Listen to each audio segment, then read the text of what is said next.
So today we're going to be taking a look at the Sceptre E275B-QPN168. This is a 1440p 144Hz gaming monitor with a 1 millisecond response time. It comes with FreeSync Premium, it doesn't have G-Sync, it's got HDR 400, and most importantly, it's $250 on Amazon. So at such a low price, is this a good deal or are you better off spending more? So let's get started with the stand and the build quality. So first of all, it's pretty well designed. The stand looks good. It's got no ugly legs that you see on a lot of the other gaming monitors out there. Build quality is also very good. The stand feels sturdy. There's no wobble at all. And overall, it's a pretty well designed stand, and I think it competes pretty well with even some of the more expensive monitors out there in terms of stand quality. The stand is fully adjustable. It's got height, swivel, tilt, rotate, basically anything you would need to get it set up correctly. In terms of ports, we have one DisplayPort 1.2, one HDMI 2.0, and for some reason they include two HDMI 1.4s as well, which I don't know why they did that, but you have them if you need them. And you also get a headphone jack, but again, most people aren't going to be plugging their headphones into this anyways. Now it does have RGB on the back of the monitor, but it's too weak to really make a difference, and you're really not going to see it at all unless all the lights are off, in which case it's still not really going to make that much of a difference. So let's talk about the display itself, starting with the bezels.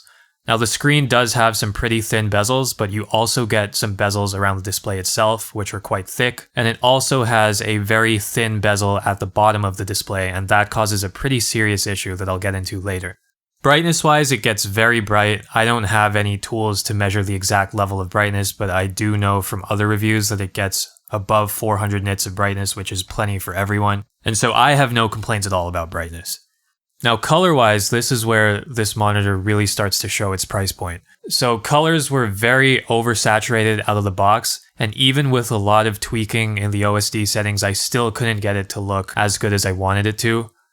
The Sceptre has a very strong yellowish tint that you really can't get rid of no matter what settings you change, and this just makes it look oversaturated and washed out, especially compared to other IPS panels which are a lot more accurate than this. For example, here you can see a comparison between the Sceptre and one of my very old Dell monitors that really I've had for 10 years, and they're both IPS panels, and you can see in this comparison that the Dell is just way more accurate in terms of color accuracy. And overall, I just felt like the Sceptre monitor had some serious issues with color representation. So you're really essentially getting what you pay for. Now let's talk a little bit about gaming performance. First of all, this is a very fast display. I experienced absolutely no ghosting at all. And on top of that, you get an overdrive mode, which also works pretty well. And you do get FreeSync Premium, which means you're not going to experience any form of screen tearing.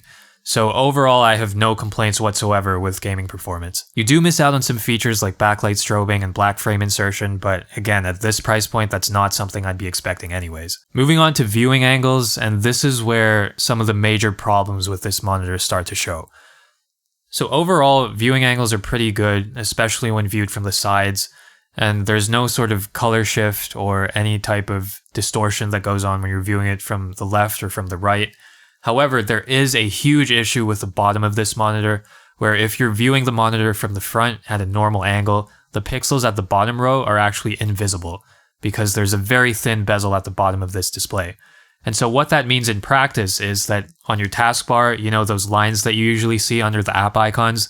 Those are completely invisible when you're using this monitor at a normal viewing angle, and you can only see those lines when you view the monitor from underneath. And I know that's a little bit hard to understand, so I'm going to show a quick video example of this right here. Now, as you can see, this is a really strange and incredibly frustrating issue, because that basically means that you can't see which of the pinned apps in your taskbar are actually open and which aren't.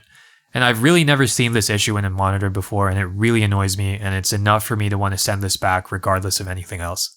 Now, I do know that I'm not the only one with this problem, because I was able to find one other Amazon review that stated the exact same issue, but it's unclear to me if this is a widespread display manufacturing issue or if it only affects a handful of customers. But that's really one of the gambles that you're taking by purchasing a monitor from a less reputable brand such as Sceptre, and it's definitely something to be aware of when making a purchasing decision. This monitor also has another really weird issue where the brightness will auto-adjust when you're switching between windows. And I noticed this especially when I was switching between windows with a white background and windows with a black background. And when that happens, what the monitor will do is essentially it'll brighten for a little bit and then go back down to the brightness that you had before. And I'm not sure if this is an issue with the pixels adjusting to the new background or if it's just some sort of firmware issue, but it's really annoying and I wish that they just turned this off. Now finally, let's move on to the OSD, and this is really one of the worst OSDs that I've ever seen on a modern display. It just looks absolutely terrible, but at least it is functional and it has all the options that you'd want to adjust. One thing to keep in mind with this OSD is that there are separate controls for brightness and backlight. So if you're trying to adjust the brightness in the normal sense, you would actually select the backlight option and not brightness. The brightness setting just adjusts the brightness of the individual pixels instead of the backlight. Now you do get HDR 400 with this display, but again, as with all gaming monitors, it's not worth turning on. So in conclusion, is the Sceptre worth your money? Well, in my opinion, you're actually better off spending more on something that has higher quality. For example, spending $50 more gets you some great options such as the LG 27GL83A, which has a much higher quality panel, has better colors, and just overall is a more premium experience. If you're absolutely limited to a budget of $250, then you might want to look at some of the higher end 1080p monitor options instead of a lower end 1440p like the Sceptre. You really get what you pay for here, and the issues that come with this monitor, such as the disappearing taskbar lines and the auto-adjusting brightness, aren't really worth saving a couple extra dollars in my opinion. And with something like a monitor that you're going to be able to use for a long time and across multiple different system builds, I really think it's worth spending some extra money to make sure you have something that's high quality. At this price point, you're really making some serious compromises, and I do think it's worth spending that extra $40 or $50 to make sure that you get the best experience you can. So that about wraps it up for this review. I am interested in whether any of you have this monitor and have similar experiences as I did, so drop a comment down below and let me know. Thanks for watching.